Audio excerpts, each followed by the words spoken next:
Ako ganyan. Ano, pakita mo. Okay. Dali ha. Dali. Boss, okay lang meron kayong tag? Okay lang yan. Namimili nga eh. Dahil, doon mo na kunan yan. Kunan mo muna doon, pag gano'n, camera mo. Tapos napunta sa akin. Ay, surprise. Nanay Tanya. Ay, surprise! Nanay Tanya. Aba, ito pong inyong apoy, sinundan ako. Magmula sa ibang bansa. Hanggang dito ho. Alam nyo, ka-birthday ko pala kayo, Nay. Ako, napakaswerte ko naman na kasang katulad yung ka-birthday ko. January 27 po ang aking karawan at ganoon din po pala. Ito pong apo nyo, nalapitan ako na Kuya Willie. Kababayan ko pa ho kayo niya sa Nueva Ecija.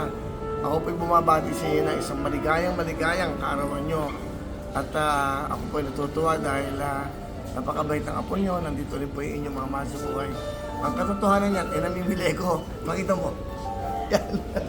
Pabalik mo sa akin. Yan. Napakita mo doon. Okay. Pabalik mo sa akin. Oh. Ito ho, akala mo nasa garden ako. Hindi ho, hindi ko to garden. Ito ho, nandito ako sa Muji. Dito po sa BGC, sa Uptown. But anyway, ang importante ho, nabati ko kayo na maligayang kaarawan sa inyo. Sana ho, mapapanood nyo ako. Sa birthday nyo, babatiin ko kayo. Sabay tayo. Nanay Talia, ano? Nanay Talia po. Antonio. Nanay Talia, Antonio. Ang talagang 88 kompletong years pangalan. old na po. Ang kompletong pangalan. Natalia Si Antonio. Nanay Natalia, Antonio, Nanay Talia, 88 na kayo. Wow! So babatiin ko kayo, abangan nyo sa pareho tayo ng birthday. Nasa 26 kasi, nasa Iloilo ako. Magla-live ako ng 27. Okay.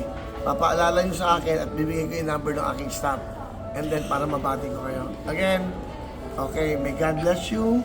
Sana ipagpalain tayo ng Panginoon na humaba pa ang buhay nyo, buhay ko. At para mapanood nyo ako na matagal pa. Maligayang kaarawan sa inyo, Nay. Mula sa puso ko. I love you. Happy birthday.